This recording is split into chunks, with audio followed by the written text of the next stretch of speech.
I'm Chip Townsend, and this is the Team Chip Podcast.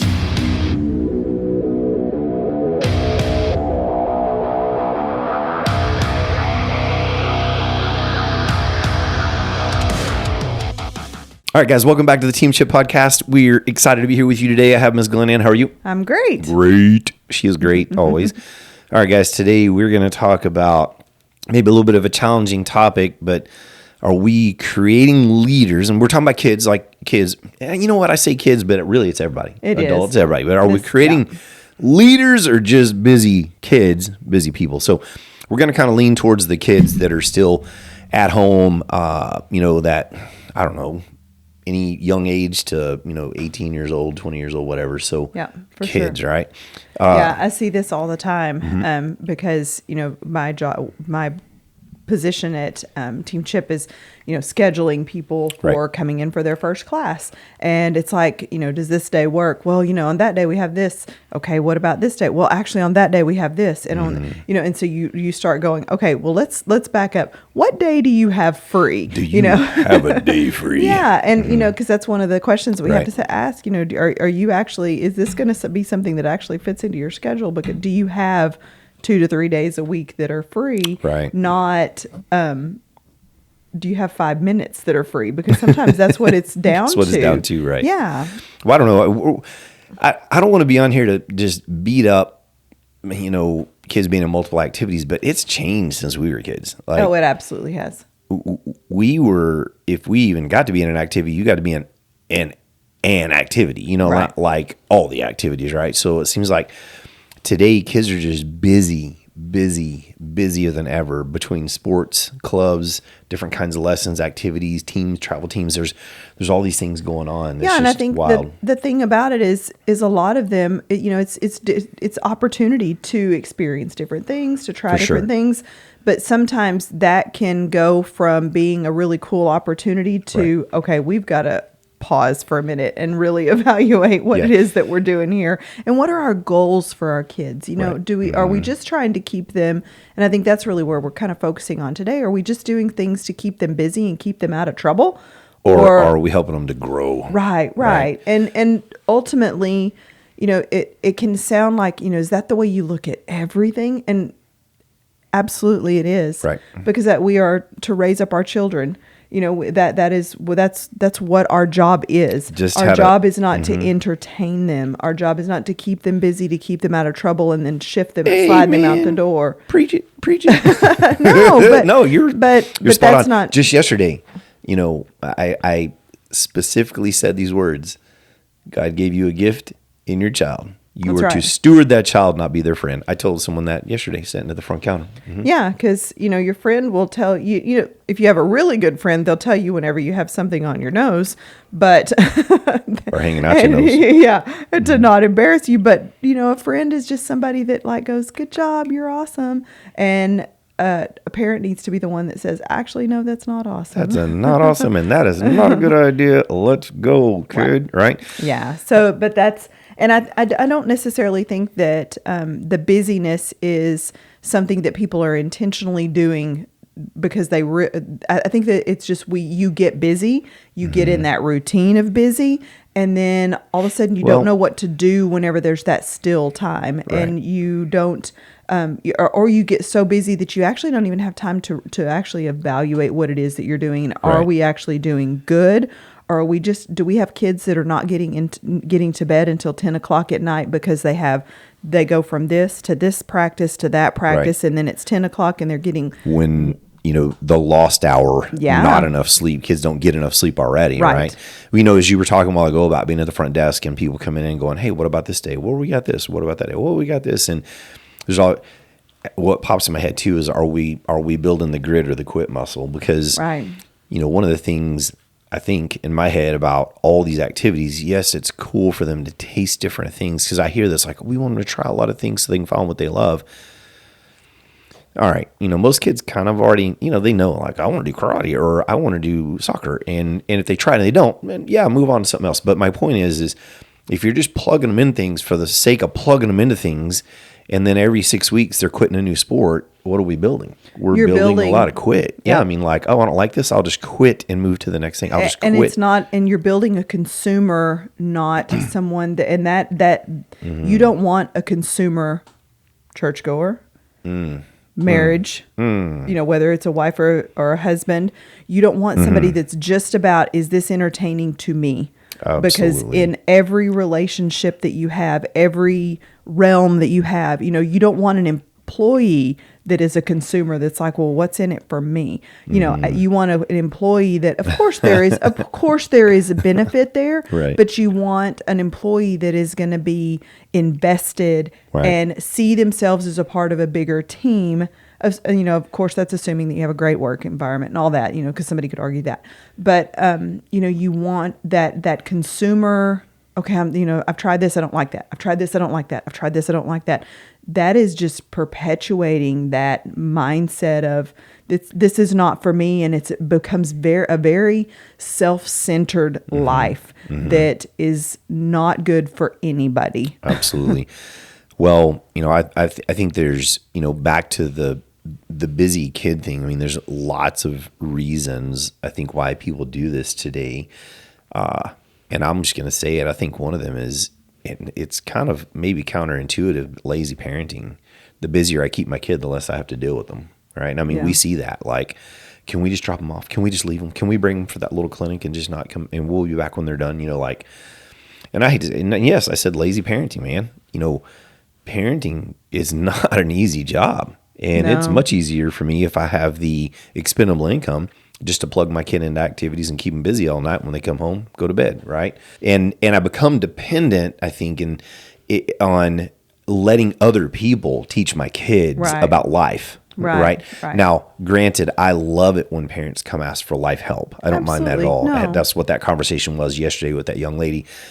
But it's not up to the school to teach my kid how to balance their checkbook. It's not up to the school really to even teach them basic math, spelling, and the basics of life, right? It's up to us, but we get in this mindset of we'll just put them over here and they'll learn that, and put them over there and they'll learn that. And again, kind of back to lazy parenting, it takes the weight off of us. And maybe I'm wrong with that, but I think sometimes that can be an issue. Yeah, I think that's absolutely spot on. I mean, we will watch, and this is kind of a little bit of a sidetrack, but we'll even watch a movie and go, okay, so this was good, this was good, this was good. What did you see in this part right here? And making it so that everything, it's putting that the raising up of your kids back on you, and there is nothing that they are exposed to or that they are watching that you are not paying attention to and actually going, okay, do you see what they did there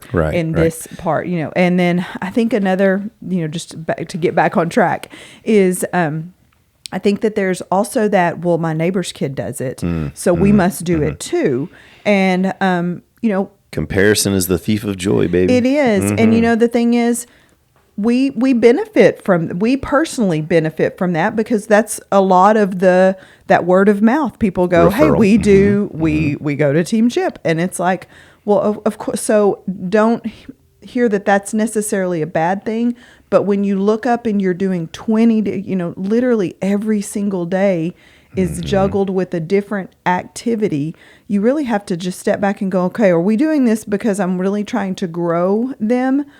And even grow myself, or am I a taxi driver and they're exhausted by the end of the day and their behavior at school is faltering, all of it, you start to look up and go, okay, wow, something is awry. I'm doing it because everybody else is, not because this is what's benefiting my kid. Absolutely. And I think on top of that, sometimes there's some vicarious living going on too.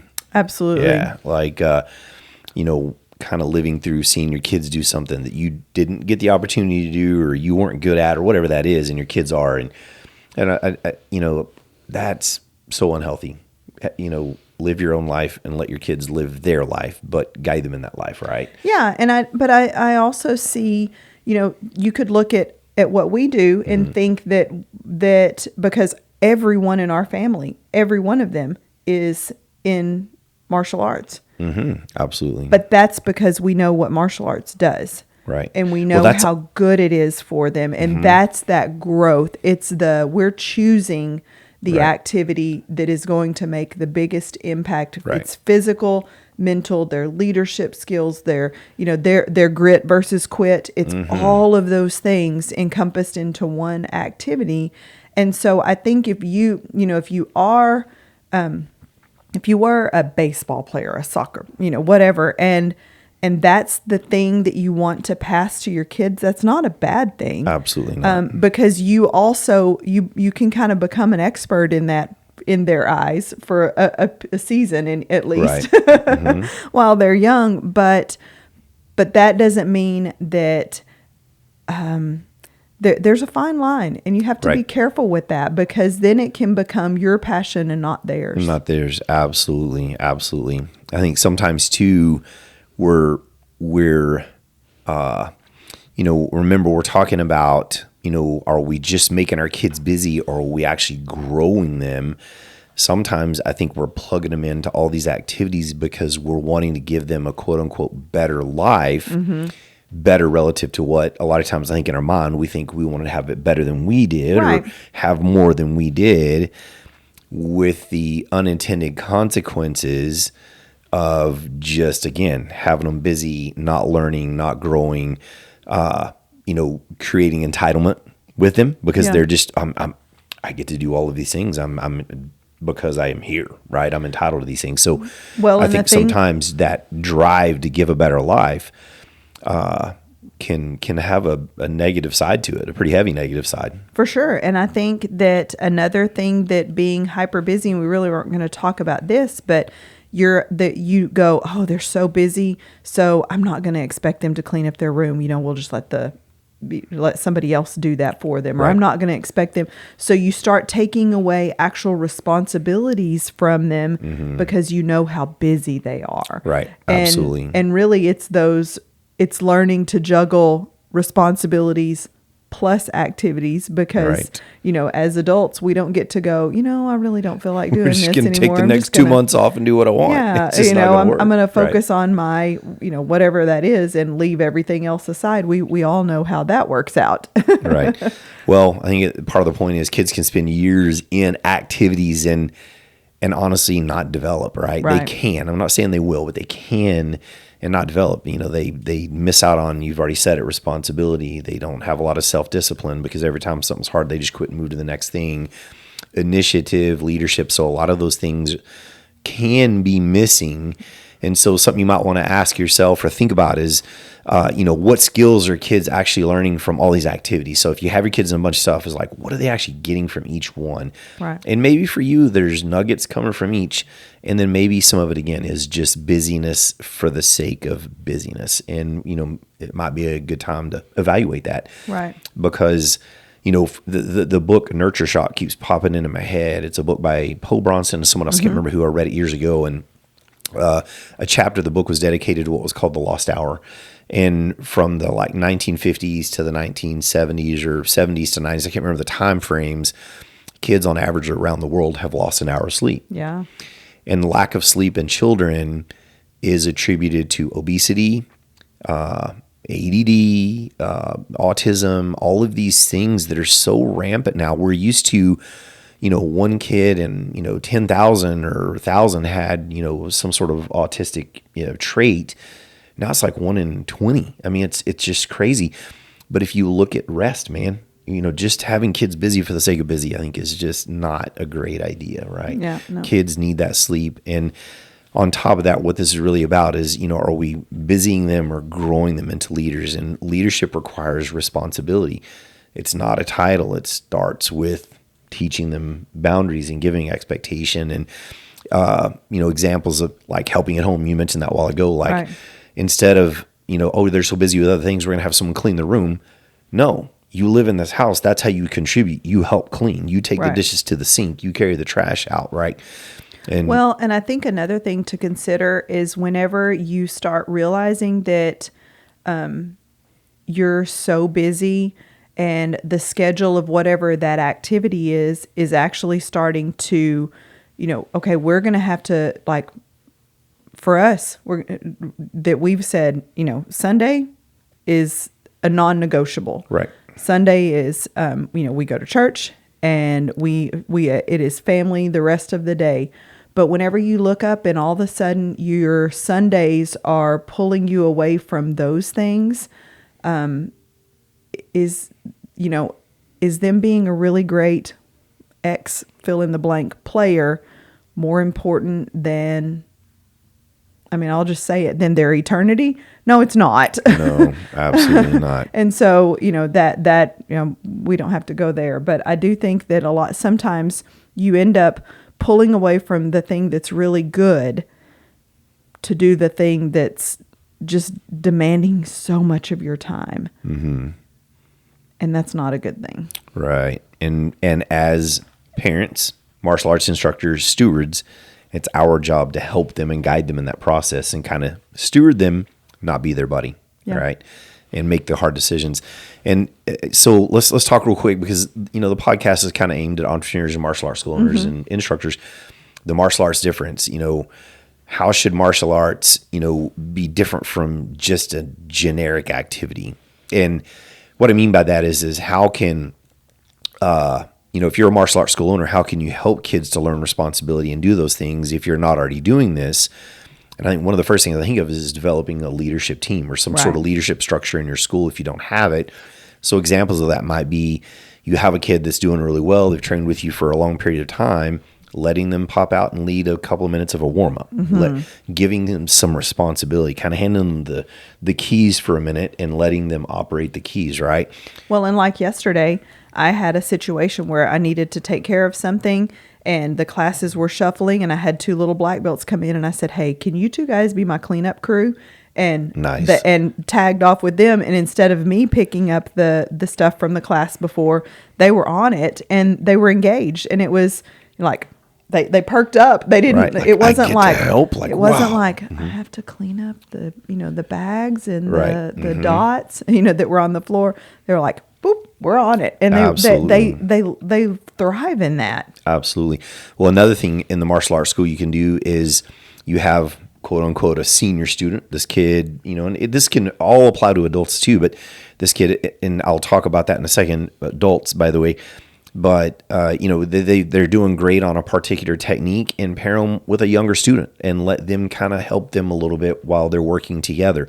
So another one is setting example. Let me come back to helping another student. So this morning, I have a particular student who's been training with me for several years now at 6 a.m. consistent, like probably the top 2 or 3 most consistent students I've ever had.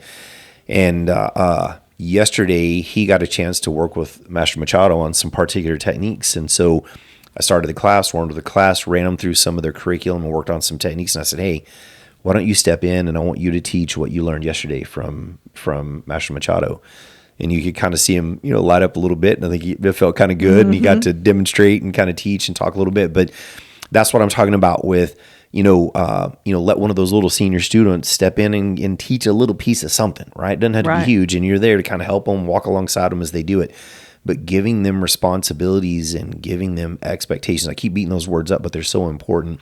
And if you have a kid that's, been rocking it and they're killing this particular technique, spotlight them. These are teaching tactics like, hey, everybody pause. Hey, little Susie, show us that one more time. I want everybody to see how well you do that because everyone needs to do it like you, right? But that's how in the martial arts world we can help to build these characteristics into kids, right? Absolutely. Very good. Yeah. And helping them to take ownership of mistakes. I think that's another piece of this as well. Like a lot of times in today's world, kind of going back to we're in all these things. Well, I don't like that. I'm going to quit. Oh, I don't like that. It was no fun. I'm going to quit. That lends itself to this kind of easy out mindset. Well, if they make a mistake and they always have an easy out or an excuse, it's not good.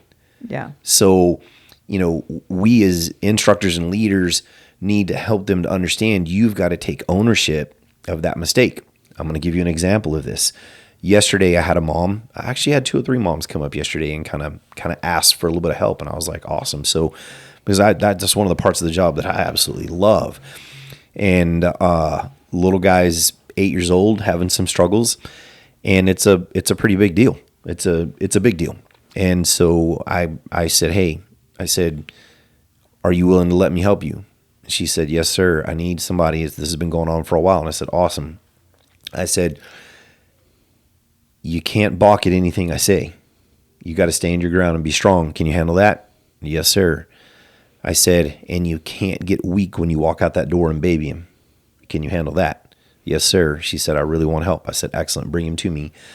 She brought him to me.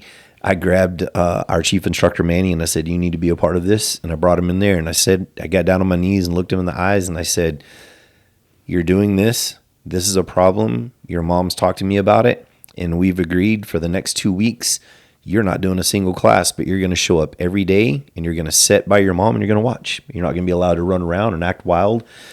And will she fulfill that? I hope so. And I think so. She seemed very committed and like, please help me. And I was pretty hard on him. I squeezed him pretty hard. Like you have to own this mistake. And that's what this is about. Taking ownership of mistakes. You've made this mistake. And it's not just been once. It's been a consistent problem for a while now. I also know it because he's done it in our school and we've seen it happen. Right. And so I put him in a vice. And I said, this is the way this is going to work. And, either you get control of this or someone else will have to. And when someone else has to, it gets painful. Yeah. And really the point of that is in 15 years, you're going to end up in prison or you're going to be dead. I didn't say that to him at all, but that's kind of the point in my head. Like we got to deal with this now. We got to control this issue now. Right. So anyway, part of our job is to really help those little guys own their mistakes, right? And that's part of helping them to become leaders and not just busy kids for the sake of busyness. We keep saying it. So leadership is it's got to be practiced and done, not just talked about, right? And there's got to be action taken on it. So what opportunities are we giving students to actually lead? Ask yourself that question, right? Right. If you're a school owner, like, am I giving them a chance to lead, to step out, hand them the keys a little bit and give them that sense of responsibility? And I loved what you said a while ago about these two little, junior black belts that come in and you're like, hey guys, I'm in a tight spot. Can y'all get the mat cleaned up? The training equipment away from the last class. And what did she say? They perked up. Eyes kind of brighten up, chest pop out a little bit, and they feel a sense of responsibility.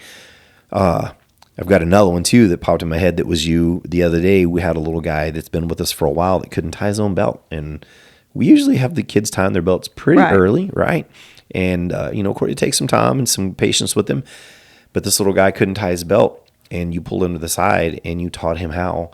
And I remember you saying the next day he came in and was like, had his belt tied and had done it himself. Right. He was so proud of that. Yeah, right?